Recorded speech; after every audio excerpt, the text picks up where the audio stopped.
someone is listening to you guys for the first time, what is it that they need to take away from your music? That it's not been created with any instruments. No instruments, Believe no it or kidding. not, in 2026, this is still the prime message we'd like It's to put out. still all vocal. No instruments, no, No kidding. kidding. I think for everybody here, internally in their minds, all they were saying was "Sat Crore." The AIB team was, Tanmay largely was the creative director on the aspect of which jingles we want to cover and all of that. Of course, there were our inputs as well on that front, but we kind of drove more of the creative direction on how to string it all together Execute it. musically. Hey everyone, this is Ines from 94.3 Radio 1 and we have the very talented members of Voctronica with us. Can you introduce yourselves individually? Absolutely. Hi, I'm Arjun. This is Anu. My name is Clyde. Hi, this is Varsha. I'm Ronit. Hi, this is Nagesh. And we are Voctronica. So I want to start off with my personal introduction to you guys. So I was a very big fan of pentatonics and I was like, how cool is it going to be if we have something like this in India? My YouTube feed was goated back in the day because I came across the AIB collaboration and I was like, this is amazing. So I want to take you back to that time and I want to ask you, like, did you guys realize that you were going to change the whole acapella music in the Indian industry? I think very often when you're in the middle of that moment, you're not thinking so far ahead.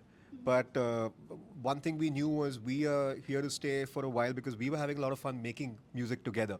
So that part of it was very clear for us because that was our first big, say, introduction to the outside world. But over and above that, whether we were going to change the circuit or not, I think that's a moment that's, in hindsight, it feels a lot more pivotal for us. Like, hey, this is what the wheels it set in motion back then. So in that But context, we knew there was magic in this art form and we knew there was a massive amount of potential there. So that's something that we've kind of realized a little bit over the years, especially. yeah. So it was amazing, and we got to work with amazing people as well. And we now have a few members from that time remaining behind as well. And I can say that we all had a blast back then. So we weren't thinking so far ahead. We were just in the moment having fun. Right. So I think somewhere around 2011 was when the group was initially formed, if I'm not wrong, 2011? The original lineup was formed around then. This core lineup kind of came together around 2013, 2014. Yeah. All right. So I want to ask you, like, when you all just started in the industry specifically, something like this was never there. So did audiences around you understand what you were trying to create, or did it take a lot of time for people to understand that, okay, music can just be created through voice as well, we don't need instruments? So what was your perception back then? It's still work in progress. Yeah, it's an ongoing battle, I think. Yeah, I think from then to now, you still have people that are not entirely sure if what we're doing is like completely vocal or they're wondering if tracks are playing. That's still a common misconception about what. In fact, we have to keep reminding audiences every show that all this is provided and powered by the magic of the human voice. At some stage, we kind of blur the lines of what a voice should do and what an instrument sounds like in a song. So it's when you don't know how the voice can produce such a realistic synth bass or a trumpet or a guitar, then you have to keep reminding people, yeah, we don't have instruments, we're just doing this with the mics. And within the global context of vocal music as such, India is still, I would say, relatively new, even though we've had the great chorus of, we had, in the Northeast, Shillong, you have all these amazing vocal acts which were there. They were still instrumental backing which was there. Out here it's just 6 people, 6 mics, no instruments, no kidding. I mean, that's not just a tagline, that's literally what's happening, more or less. But we still find ourselves with little challenges for audiences where, apart from them being amazed at what they're hearing, there's a lot of disbelief, sure. But even the kind of choices we have to make in terms of what music we perform is still being informed by audiences still warming up to what is still relatively a nascent space, the all-vocal music space. It's still being accepted. When people capture what it is, it's exciting for them. But more or less, they understand it through, say, a cover of a song more than an original song, because they're there to make 2 journeys, not only absorb the original material, but also absorb how it's being made. So there are still all these challenges which exist. It's not yet all, it's not 100% right now, but we are here for that journey as well. We're having a lot of fun. Right. So speaking about your journey, I want to talk about this personal favorite of mine, that is Jacob Collier. And I do know you guys had opened for him, like, back in the day. Yeah. He came to India again. I happened to miss his concert. But I think he's one of the greatest musical geniuses of all time. So what was, like, interaction you had with him specifically? And what was it like, did it influence the kind of music you are trying to create and the musical arrangements that you currently are putting out in the world as well? See, the one incident that at least I remember very, very strongly was we were all excited. Yeah, he's already in the building. We were in our green room, whatever it is. And then Elvis has suddenly arrived. There was a voice at the door which was like, "Hi guys, I'm Jacob." He comes in, and then after that he came down and introduced himself to us. We were like, "Dude, why are you coming to us? We'll come to you." That was something that he was very grounded, very humble, very. He was there for the music. That's all that he cared about, really. And I also remember when we were performing, he was on the wing, watching us perform. So that had its own bit of, I would say it was both intimidating and magical at the same time. Because I think we'll find out very soon, like whenever they let us know that we are not alone and there are aliens in the universe, I think Jacob's going to reveal himself as, guys, I've been here all this while, just to familiarize humans with it. What are you guys feeling that day? I don't think it directly influences our arrangements necessarily, but sometimes we do come up with something and we're like, this is very Jacob-esque, Jacobian. Let's go for that Jacob tone over here, It does inform those kind of choices. Yeah, we have these pads which are called Jacob Jacob pads. pads. Yeah, Jacob pads. Oh, wow. Yeah, they go with that. Right. So I want to talk about 2026. It's already started off on a very great note for you, getting a standing ovation from the one and only Amitabh Bachchan. I want to ask you all, what was individually going on, like, in your minds, and who was the most nervous of you all? Because you all have performed so many, like, on so many international stages. People know you all, but then when you see someone like Big B right in front of you, I would have fainted. I would not be able to talk also in front of him. So what was like, what was going on, like, in the back of your minds? I think for everybody here, internally in their minds, all they were saying was, 7 crore! Did you take some money home? Nagesh, what do you have?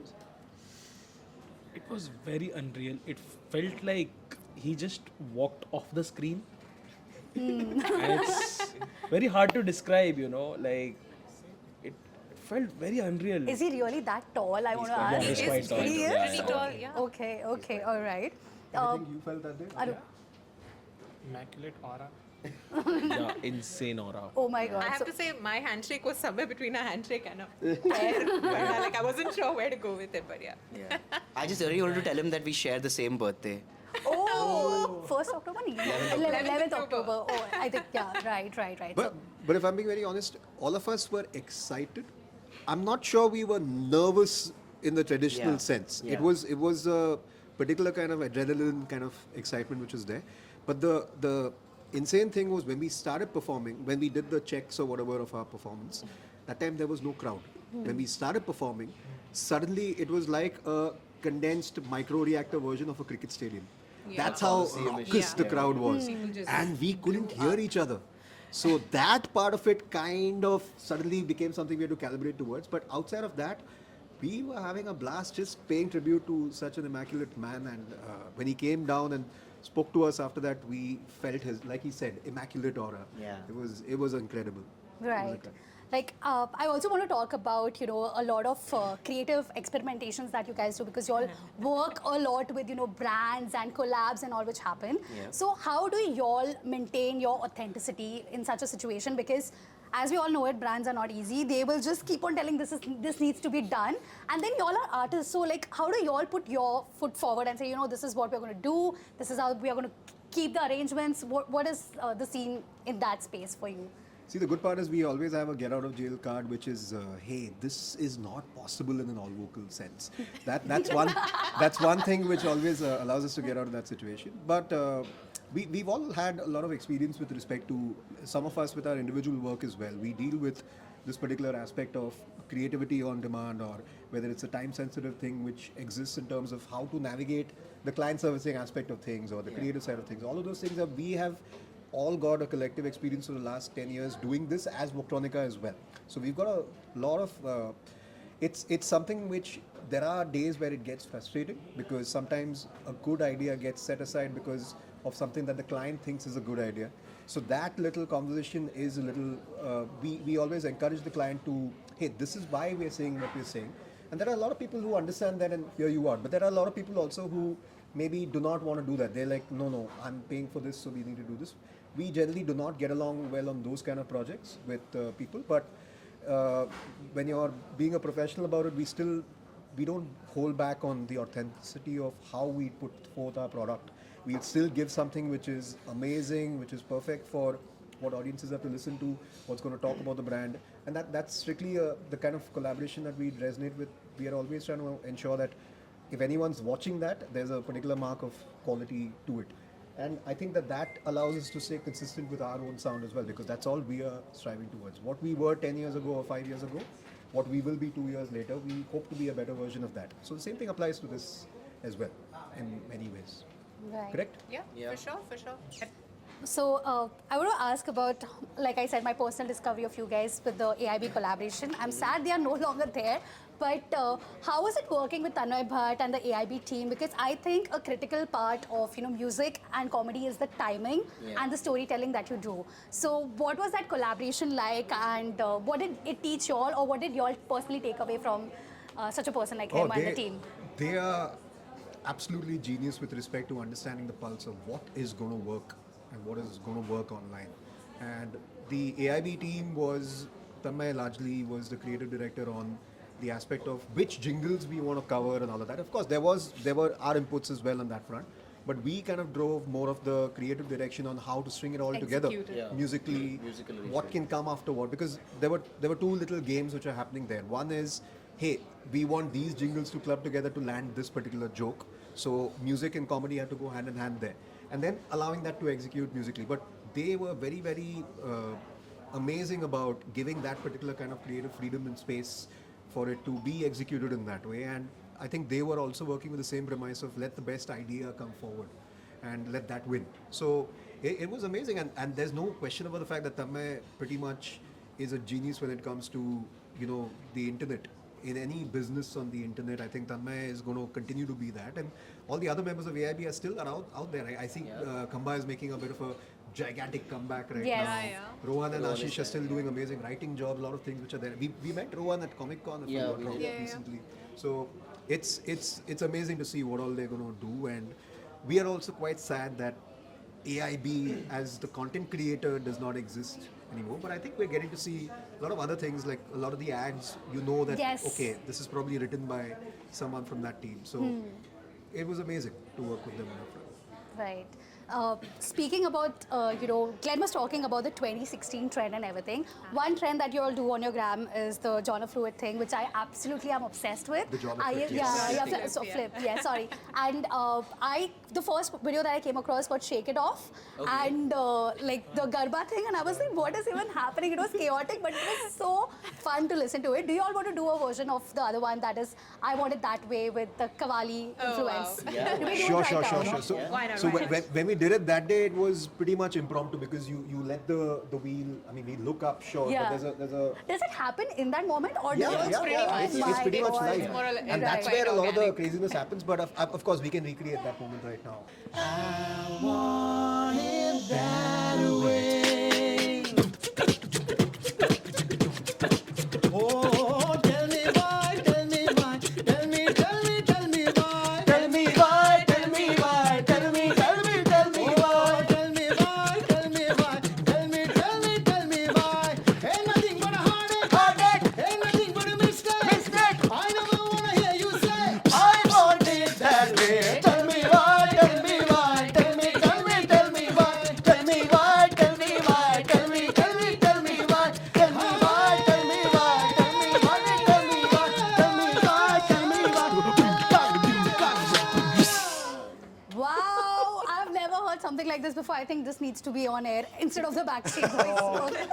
But like coming to 2026, I think you guys are going to go on tour very soon. So last piece of question that I have for you is going to be like, if someone is listening to you guys for the first time, what is it that they need to take away from your music? That it's not been created with any instruments. No instruments, no kidding. In 2026, this is still the prime message we'd like It's to put still out. all vocal. No instruments, no, No kidding. kidding. Okay. You can take away the fact that there is vocal music is not just singing anymore. Vocal music is whatever you imagine it to be. You can produce vocally, you can paint vocally, you can make soundscapes vocally, and that beatbox is its own language. There are a lot of things that Yeah, you can no limits, basically. no limits. Yeah. And there's tremendous untapped power in the human voice and the things that we can do with this side of our bodies. Right. Just crazy. And we're discovering new stuff. Yeah, exactly. I think just you throw all rules out the window. Everything all you've known about whatever is just purely vocal, just throw it out and then just start. Oh yeah, and all those annoying noises you're making to trouble your elder brother or irritate your mom. You can make a career out You of might it. be able to make a career out of it. Okay, I'm going to play a quick game of who's most likely to, because you guys have been together for so long, so you all know each other well. I'm just going to keep it super quick. So the Okay, first sure. one is, who's most likely to ask for one last take? One last take. Like, Yeah, Pasha, sure, is it? sure. Let's go. Okay, who's most likely to always be on time? Ronit. I think Ronit, Yeah, Ronit. lately at least, yes. All right. Who's most likely to forget their part in the track but still sound amazing? Clyde. Is it Ronald or Clyde? It's between Ronit It'll and be Ronit. Clyde. Yeah. No, yeah. Alright. Ronit will sound amazing in a very different way. Lyrical. Yeah. Lyrical, yeah. Okay. Who's most likely to fall asleep with the headphones on? Headphone, Nagesh. He always has it. Yeah, he always has headphones. Okay, and the last one is, who's most likely to dance better than they sing? Or, create music? It's better than Dance they better than they sing. Yeah. Are there any dancers in the I group? know for a fact that Nagesh dances better than he sings. Nagesh is the right answer. Nagesh is the right answer. Right. If you We'll see play some moves very soon on the page. I think that should be If a we do chance. ever do a psytrance track, then Psytrance track, Nagesh should be the one Nagesh dancing. would be only Nagesh would be dancing. doing beatbox. beatbox out of the window. Thank you so much. It's been such a great time having you guys on air on cam, and all the best for your tour, and can't wait to see what's in store for 2026. Thank you so much. Thank you so much. 94.3 Radio 1.